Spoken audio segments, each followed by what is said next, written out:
Welcome to the Discount Property Investor Podcast, where we show you how to buy real estate at a discount so you can create wealth over time and income today. Our mission is to share what we have learned from the experience of others and help you make more money investing like a pro. We want to teach you how to create wealth by investing in real estate, the Discount Property Investor way. Thanks for tuning in. Welcome back, Discount Property Investors. We are your hosts, Mike Slane and David Dodge. Today's episode is going to be touching on selling your contract as well as building your buyer's list. So check us out, discountpropertyinvestor.com. If you haven't already subscribed to our emails in the top right-hand corner, you can subscribe to the emails. Also check out the freewholesalecourse.com. There'll be a link to that course on Discount Property Investor. One thing that we probably haven't mentioned in previous episodes, if you need to reach us, you can reach me at david@discountpropertyinvestor.com and Mike at discountpropertyinvestor.com as well. So today we're going to jump right in talking about selling our contracts, selling our deals, to our cash buyers, as well as give you folks a couple tips on building your buyer's list. So, Mike, you want to take the lead on this one? Sure.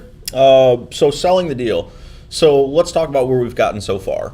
So far, you are trying to wholesale a deal, so you've got some marketing in place, you're taking phone calls, you're making offers, you're writing contracts, and now you finally have a deal under contract.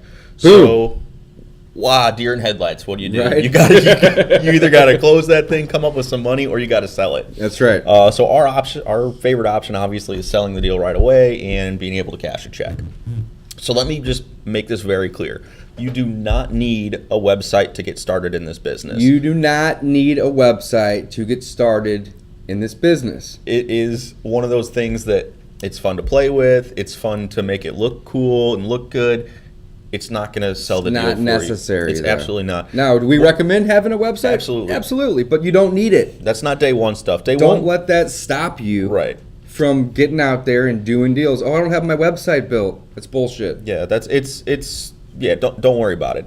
What you need is a property under contract. And if you're still listening and still following along, then hopefully you're doing that and you're closer to getting one under contract.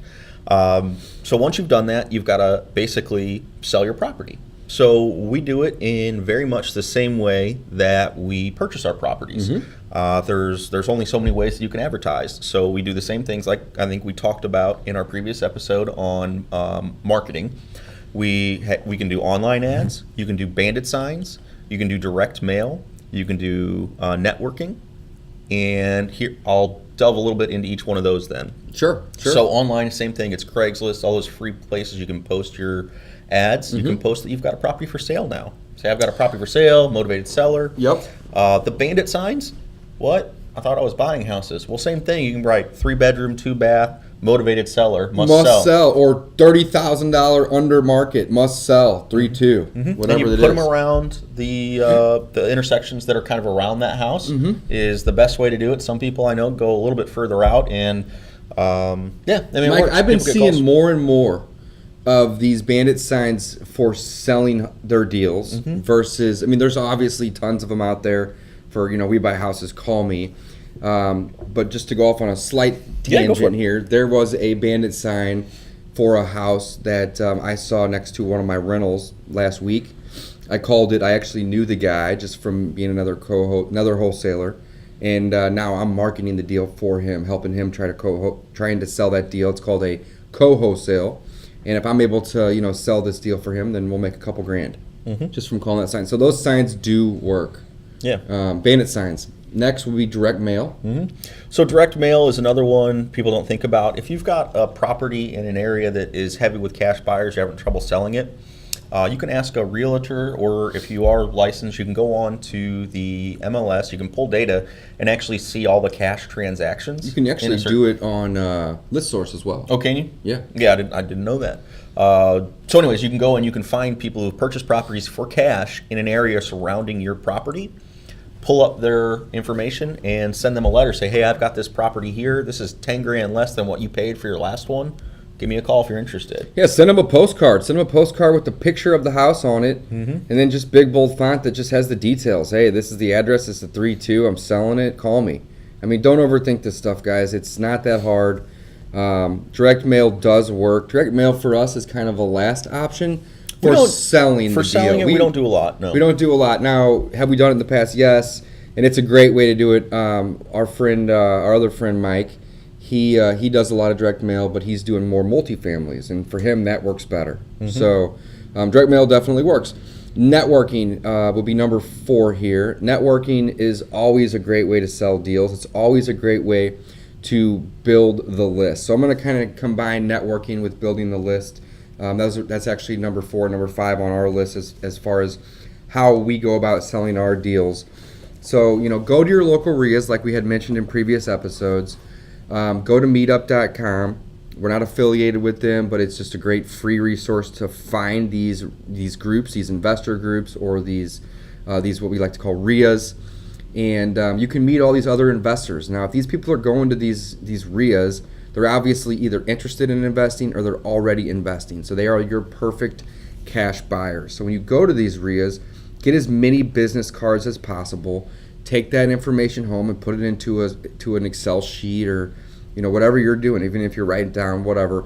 But organize that information. Call these people, email these people, and just ask them, hey, what kind of properties are you looking for? If I'm going to do some marketing to try to help you find some deals, what would you be interested in? What can I send you? And just build your list that way. Another way to build the list is whenever you're doing your other sources of marketing, like let's say you're posting ads on Craigslist or Bigger Pockets or Backpage or eBay Classifieds, or whatever that online source may be. When you get phone calls coming in, record that information. What's the name of that person? What's their number? See if you can get their email. And if they're interested in your deal, great, sell it to them. You'll make some money. If they're not interested in that deal for any reason, ask them. Say, hey, I'm a wholesaler, I'm a cash buyer. We should work together in the future. Maybe this deal doesn't work for you. What are you looking for? All you need to figure out is a couple things. Are they looking for rehabs? Are they looking for rentals? How much are they willing to spend? And where do they invest? I mean, you could get into way more detail, but that's really the main stuff, right? Yeah. I mean, I'd say it's the entirety of this business is you're constantly looking for a property, and you're constantly looking for money. And by money, I'm talking about basically your end selling buyer. It. You need to build an exit. Your end buyer on this one. So I mean, you're always looking for those things. If you're not really doing the business. So yeah, I mean, again, it's all these online, all the advertising methods. If you're collecting that information and adding them to your buyers list, because it's churn. It's constant churn. Sometimes people are buying, sometimes they're not. So you've always got to find that next person that's ready to buy. Yeah. And what they're looking for. Now the beauty of building your list is the more people that you have on your list, the easier it's going to become to sell your deals. So we always like to collect at least an email and a name. And obviously, if we can capture a phone number if they call, then we'll capture that as well. And I've only been doing this business for a little over a year. I've been in real estate for about 9-10 years as a passive investor, which you've heard in episode number 1. But as a wholesaler, I've only been doing this for about a year. But I've really focused on building my buyers list, and of course, partnering up with Mike here. He had a way bigger list than me. So we've kind of merged those lists together. Yeah. But we have now at this point, we can email out our deals to our buyers. So instead of us putting it out there, on bandit signs or online ads, which we still do, of course, but we can actually deliver that deal straight to the inbox of our investor, of our cash buyer. We're also, we also have a text message list. There's tons of free services out. Not free. There's tons of services out there that you can subscribe to, and you can import your database, your list of phone numbers, and you can text that information out. So whenever we text or email that information out, it'll have a picture of the property and the key metrics of that property, and then a link back to a website where they can go see more pictures and get more information. Obviously, our phone number or a little contact form. Now, in the beginning of this episode, we said you do not need a website, and that's so true. You don't need a website. You can post it on Craigslist and do bandit signs. However, if you have a website, it's going to make it a little bit easier, and it's going to be easier to manage your yes and no. list. So again, you don't need a website, and I'll hit on that then. So if you're emailing out the deal, well, if you post your property to Craigslist, you can email that link. You can. And if you That's same true. thing with the text, That's a good you point. text it out because there's actually a fellow in our market. That's what he does. That's what he does. Everything That's a is good point. on Craigslist. So you really don't need to be web savvy. You really don't need a website to build a business around. That's a very good point. He does plenty of deals. He does. I know what you're talking about. Mm-hmm. Absolutely. So, okay, good deal. So don't get hung up on stuff like that. You can still leverage technology without being super tech savvy. That's a very good point, Mike. Yeah. I stand corrected. Yeah. Sit corrected. That's right. All right. So what about selling the deal? So then we can talk about showing the property too. This is also something that hopefully you didn't get in this business to be an agent and actually show proproperties. That's not how I got in this business, I'll tell you that. Right. I got in this business to make money. So one of the things that we like to do, we always try to put that we can put a lockbox on the property. And this way... I push for that, Mike. Mm-hmm. When I'm out on an appointment and I get a property under contract, especially if it's vacant, I just say, hey, I need to get in here with my contractors and or my inspectors. Now, I'm going to buy it as is, of course, but I still need to do my own due diligence. So I'm going to get in here with my contractors so we can do the inspections. Do you mind if we put a lockbox on the door? I'll even give you the code if it's the only key so you can access it as Mr. or Mrs. Seller. So, and that's a similar approach. And what I've actually found I'm more comfortable with is saying, oh yeah, I need to get my contractor through just to confirm my numbers. But you don't want to actually have to come back out here with the key and meet me. Love it. And for closing, we're going to have to deal with transferring the keys around. If we just go ahead and put the lockbox on it with the key now, we don't have to worry about it. What code would you like to be in the lockbox? Oh, I love it. What code would you like? Yeah, so then they are the ones, you set the lockbox code to give them the power at that Exactly. point. It's their lockbox. It's their property still. They have that. Then they're kind of in, okay, that makes sense. If they say, I'm not really comfortable with that, then instead of just saying, oh, okay, no problem, my next objection handling to that is, can we put it on the back door? That way people can't see it when they're driving down the street, and it's very rare that we'll get a motivated seller, especially a motivated one, that isn't willing to do the lockbox on the property. Right. So you get the lockbox so that you don't have to meet all the sellers or all the buyers out there when they want to go look at it. Because again, if you're doing other stuff or if you've got a full-time job still, you can't get out there constantly to show the property. So you want to get a lockbox. So who wants to do that anyway? Yeah, exactly. You don't want to drive out to the property 10 times. I mean, sometimes we'll have a hot deal and we will have 30 or 40 people that want to walk through a property. Yeah, surprisingly, sometimes it was a one-bedroom. Oh man, it's crazy. Some of these deals, they shock me. But regardless, I don't want to have to go meet 30 different people at a house. That would take me 2 weeks to do that, driving there and showing them. And so put a lockbox on it. If you're capturing their name, their phone number, and their email when you're building your list, you have information about them anyway. Mm-hmm. We recommend just putting a lockbox on the property and allowing your buyers to go see it. So obviously don't post the lockbox online. Make them call you or email you so that you get their name, phone number, very good point. Email. If you're doing Craigslist ads, do not put your lockbox on the ad. Yeah. Make them call you, but that also opens up some doors to kind of introduce yourself to this investor, this cash buyer, and then build your list by getting information. Oh, hey, sir, you're interested in this property, no problem. We have a lockbox on it. Let me get some information from you, and then I'll give you the code. Sure. And then it opens up the door to getting that information. Where do you buy? What kind of investments? How much are you spending? So on and so forth. And I'm going to go ahead and say that, too, it's not a terrible idea to meet some of your buyers out there either. No, not at all. When you're new. If you have time to do it, go do it. Yeah, go build rapport. People do business with people. We sell houses, but it's a people business. It is a people business. So again, you've got to get to know these people, especially if it's going to be somebody who may be a repeat buyer. It's great for them to see you be the face of your company for them. It's a really good point. Because you're building a relationship with them. So that anyways, if you're busy, give them the code. But if you're not, go meet them. That's a great point because then they're going to get to know who you are. That face to face is super valuable. Very good point. Right. So, but why your deal isn't selling is our next topic here, folks. So, why your deal wouldn't be selling? There's really only 2 reasons that your deal isn't selling, in my opinion. 1 would be price. 2 would be price. 2 would be price. No, 2 would be you're not marketing it enough. Yeah. So if it's the audience, right? So 1 is price, 2 is audience. So, Mike had a good point, price and price. Price is obviously going to sell a deal. If it's a good deal, price. But if only 5 people see the deal, that's not enough people it's not a big enough audience. So this is the marketing business, folks. We've said it several times in previous episodes. You're marketing to get the deals. You're marketing to the motivated sellers to get the deals. And you have to then market that deal to the cash buyer. So by building the list, it makes the marketing very easy. If you can send an email out to 500 people or 5,000 people or whatever, that's easy. That's going right to their inbox. They get the deal. That marketing has just been simplified. But if you're new to the business, you need to get out there. You need to market. You need to post ads online. You need to do the bandit signs. You need to go to RIAs. That's a really good, meet people. Really good point. And I guess I kind of overlooked that because I just assumed that when you get the deal, you're hustling to sell it. So you're posting an ad every day on Craigslist. Multiple ads. 2 to 3 ads a day. Right. I mean, if you want to sell it, you need to get it out there. Right. You're going to the networking meetings. You're doing the work. I mean, you're basically picking up the phone and calling.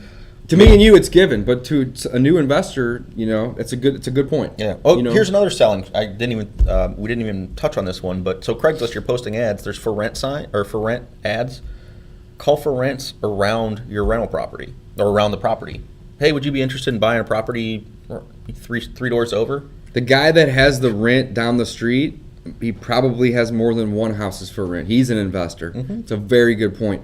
We also will call people that have for rental, properties for rentals, and make them cash offers on their deals. But to your point, it's either way, man. Either way. But to your point, if somebody has a property in the area that they're renting, they're already an investor, and they may be a good buyer for you. Absolutely.